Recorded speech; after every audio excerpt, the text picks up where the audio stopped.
Пайғамбарыңды танисың ба? Пайғамбарымыз кім? Мұхаммед саллаллаху алейхи. Кімнің баласы? Абдулланың баласы. Абдулла кім баласы? Абдулмутталибтің баласы. Абдулмутталиб кімнің баласы?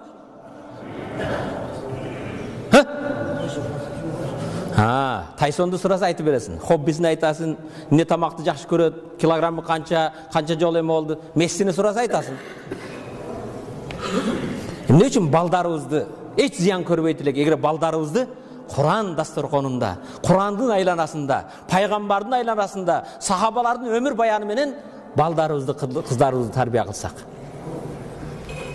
Бүгін кейбір жылдыздардың прическасını bilesin, hobbisini bilesin, kiygen kiyimini bilesin, okugan yerini bilesin. Peygamberinin surası Abu Bakr'ın balası değil daha.